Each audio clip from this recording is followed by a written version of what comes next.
Hello friends, मैं हूं advocate Nitesh Banka. आप हैं मेरे YouTube channel let's speak legal में। आज मैं आपके सामने एक बहुत ही बेहतरीन वीडियो प्रस्तुत करने जा रहा हूं। आज मैं बताने जा रहा हूं कि जो आपके ऊपर झूठे केसेस आजकल हो रहे हैं, 498A का केस हो रहा है या डीवी का केस हो रहा है, सारे के सारे जो हैं झूठे एलिगेशंस के ऊपर बेस्ड होते हैं। तो यहाँ पे मैं आज बात करने वाला हूँ कि कैसे जो है इस झूठ को पकड़ें, कोर्ट के सामने लाएं, कैसे जो है कोर्ट को कन्विंस करें कि दूसरी पार्टी झूठ बोल रही है। सिर्फ आप बोलते रहेंगे झूठ बोल रही है, झूठ बोल रही है, उससे कोर्ट नहीं कन्विंस होगा। आपको इफ़ेक्टिव टेक्निक्स यूज़ करके ये झूठ पकड़ना होगा और कोर्ट के सामने पेश करना होगा। तो आज हम बात करने जा रहे हैं कि क्या क्या टेक्निक्स हैं जो आप यूज़ कर सकते हो इस झूठ को पकड़ने के लिए। और मैं एक जो है अभी पिछले ही हफ्ते मेरा एक लाइव केस एग्जांपल आज आपसे शेयर करूंगा कि कैसे मैंने उस केस में झूठ पकड़ा, कोर्ट ने संज्ञान भी लिया और कोर्ट ने क्या किया, ये चीज़ भी मैं आपके साथ डिस्कस करने वाला हूँ। ये सब चीज़ तो ठीक है, बट अगर आपको बहुत डिटेल्ड में नॉलेज चाहिए, मेरे आर्टिकल्स, रिसर्च, बुक्स सब चाहिए आपको, तो मेरा एक व्हाट्सएप ग्रुप है, वो आप ज़रूर ज्वाइन कीजिए। उसका जो लिंक है डिस्क्रिप्शन बॉक्स में मिल जाएगा और वो अगर आप ज्वाइन करेंगे तो आपको मेरी तरफ से जो भी मेरी लेटेस्ट रिसर्च है आपको अवेलेबल रहेगी। अब मैं बात करने जा रहा हूँ कि कैसे जो है ये झूठ पकड़ें, क्या है ये झूठ और कैसे आप पकड़ें। देखिए, जो लॉयर हैं आपके, उनका मेन एफर्ट ही इसी में जाना चाहिए कि दूसरे का झूठ पकड़ के जज साहब के सामने पेश करने का उनका काम होना चाहिए। ये बहुत ही बढ़िया टेक्निक्स हैं, बहुत अच्छी इफ़ेक्टिव टेक्निक्स हैं। अभी हाल ही में मैं एक केस लड़ रहा था, करकड़ुमा कोर्ट का केस था, वहाँ पे मैं लड़ रहा था और वहाँ पे मैंने वाइफ साइड से ये पूछा कि ये क्या एडमिट कार्ड आपका है।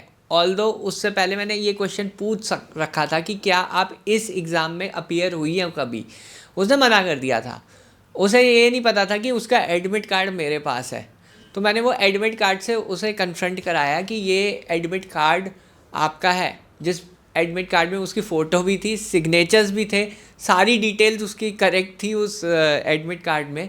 तो मैंने कन्फ्रंट कराया तो उसने साफ साफ जज साहब के सामने मना कर दिया। अब ये देखिए, ऐसा डॉक्यूमेंट जिसमें उसकी फ़ोटो लगी हुई है और जो सरकार इशू करती है, एग्ज़ामिनेशन का डॉक्यूमेंट जिसमें उसके सिग्नेचर भी हैं, जिसमें उसका नाम लिखा हुआ है, जहाँ पे उसके फादर का नाम लिखा हुआ है, वो साफ साफ मना कर दिया जाता है कोर्ट में। सफ़ेद झूठ बोला जाता है कोर्ट में। देखिए, यहाँ तक बात आ जाती है जब आप ऐसे मैट्रिमोनियल केसेस लड़ते हैं तो आपको अंदाज़ा भी नहीं होगा कि किस हद तक झूठ बोला जाता है कोर्ट के अंदर। तो ये चीज़ मैंने जज साहब को पॉइंट की कि देखिए, मैंने ये डॉक्यूमेंट्स जो है इनको कन्फ्रंट कराई, इनकी फ़ोटोग्राफ भी है, इनके सिग्नेचर भी है, फिर भी ये डिनाई कर रही है। जज साहब ने पूछा भी विटनेसेस से कि आपकी फ़ोटोग्राफ है, आप क्यों डिनाई कर रहे हो इसको। तो कोई एक्सप्लेनेशन नहीं, कुछ नहीं, बस डिनाइल कि नहीं मेरा नहीं है, मेरा नहीं है।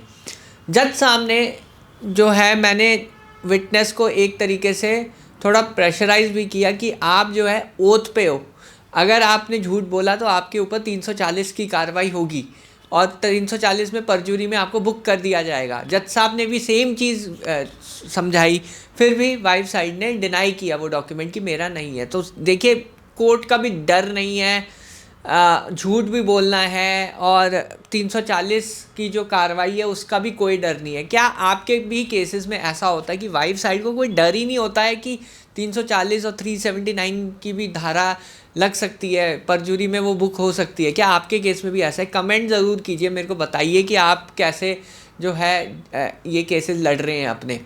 तो मैं जो ये एक्सपीरियंस आपके साथ शेयर कर रहा हूँ, तो मैंने ये बोला कि आप 340 और 379 BNSS जो नया है उसमें आपके ऊपर कार्रवाई हो सकती है। तब भी कोई डर नहीं, तब भी उसने डिनाई करा वो डॉक्यूमेंट। जज साहब को भी गुस्सा आ गया कि देखिए, बिल्कुल एडमिटेड डॉक्यूमेंट अगर आप कोर्ट में डिनाई कर रहे हो तो कोर्ट उसे हल्के में नहीं लेगा। ये चीज़ का आप ध्यान रखिए। उनके जो काउंसिल हैं उन्होंने एडवाइस यही किया था कि कोई भी डॉक्यूमेंट दिखाए मना कर देना, कुछ भी है आई डोंट रिमेंबर बोल देना। तो ये तो जनरली दी जाती है सलाह, बट इससे जो है केस डैमेज ज़्यादा होता है। तो यहाँ पे जो विटनेस को प्रिपेयर किया जाता है वो इसलिए किया जाता है झूठ बोले वो। तो साफ साफ झूठ बोला गया कोर्ट के अंदर। जज साहब ने भी वो चीज़ पकड़ी। उन्होंने क्या किया, एक बहुत ही अनप्रेसिडेंटेड मूव लिया। ये मूव बहुत कम केसेस में होता है और ये हमारे केस में हुआ और अभी जो है इसमें आगे कार्रवाई होगी। जज साहब ने वो डॉक्यूमेंट लिया, डीसीपी को डायरेक्ट किया कि इस डॉक्यूमेंट को वेरीफाई करें और एक रिपोर्ट लाके कोर्ट के सामने रखें। अगर रिपोर्ट इसमें पॉजिटिव आती है और डॉक्यूमेंट सही माना जाता है तो परजुरी की कार्रवाई होएगी इस केस में, ये जज साहब ने बोल दिया। तो ये देखिए कि कैसे जो है परजुरी की कार्रवाई इनिशिएट आप क्रॉस एग्जामिनेशन की स्टेज पे भी करवा सकते हैं, बट इफ़ेक्टिव क्रॉस एग्जामिनेशन जब तक आप नहीं करेंगे तब तक आपका जो क्रॉस है बहुत हल्का माना जाएगा और जब वो हल्का माना जाएगा तो कोई प्रेशर दूसरी साइड पे नहीं होगा। और मैं आपको ये बता रहा हूँ कि वाइफ साइड पे जो मैंने प्रेशर है वो देखा था उस दिन, बहुत प्रेशर वो फील कर रही थी और वो एक तरीके से बहुत ही ज़्यादा डर गई थी जब ये चीज़ हुई। तो ये चीज़ का ध्यान रखिए कि जब भी आपका जो भी केस होता है उसमें जो है ढंग से क्रॉस एग्जामिनेशन करना बहुत ज़रूरी है, सही सवाल पूछने में ज़रूरी है। इस केस में मैंने पहले ही सवाल पूछ लिया था, क्या आप इस एग्ज़ाम के लिए अपीयर हुए थे, तो उसने मना कर दिया था। अगर वो ये डॉक्यूमेंट एडमिट कर लेती तो वो वैसे भी गलत होती, और अगर उसने नहीं किया अभी एडमिट जो कि उसे सलाह दी गई थी, तो परजुरी के लिए कोर्ट बुक कर सकता है। तो यहाँ पे देखिए झूठ कैसे आप पकड़ सकते हैं।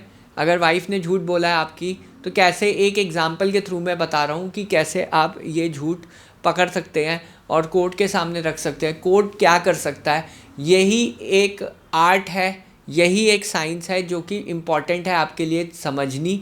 और जितनी जल्दी आप ये समझेंगे उतने ईजीली आप जो है अपने मैट्रिमोनियल केसेस जल्दी ख़त्म करेंगे और अच्छी स्ट्रैटेजी अपने केसेस में ला पाएंगे। एक और केस था, डाइवोर्स केस था, उसमें भी मैंने जैसे हस्बैंड ने काफ़ी सारे बिल्स पे किए हुए थे, बट वाइफ साइड ने अपनी पिटीशन में लिख दिया कि कोई पैसा नहीं देता था। ये हमने सीधा उससे सवाल पूछा कि आपने जो है ये बताया कि हस्बैंड जो है बिल्कुल पे नहीं करता था, तो मैंने एक एक एक्सपेंस जो है उसे कन्फ्रंट कराया कि स्कूल का कौन पे करता था, मेडिकल एक्सपेंस कौन पे करता था, सारे का आंसर आया हस्बैंड हस्बैंड हस्बैंड। तो ये देखिए कैसे हमने कॉन्ट्रडिक्शन ऑन रिकॉर्ड लाया जब हम क्रॉस एग्जामिनेशन में जाते हैं। तो ये आपको कॉन्ट्रडिक्शन अलग अलग सिनेरियो में कैसे आप ऑन रिकॉर्ड लाएं, इसी को ही हम आर्ट कहते हैं, आर्ट ऑफ क्रॉस एग्जामिनेशन। और जब ये बहुत इफ़ेक्टिवली इम्प्लीमेंट होता है तो आपको रिज़ल्ट्स हमेशा मिलेंगे ही मिलेंगे। अब अगर आपको ये जानना है कि 340 पे कैसे कार्रवाई होगी, तो मेरा व्हाट्सएप ग्रुप जो है ज़रूर ज्वाइन कीजिए। मैं आपको लेटेस्ट रिसर्च 340 के ऊपर शेयर करूँगा, ज़रूर ज्वाइन कीजिए। बहरहाल वीडियो देखने के लिए बहुत बहुत धन्यवाद। Thank you very much.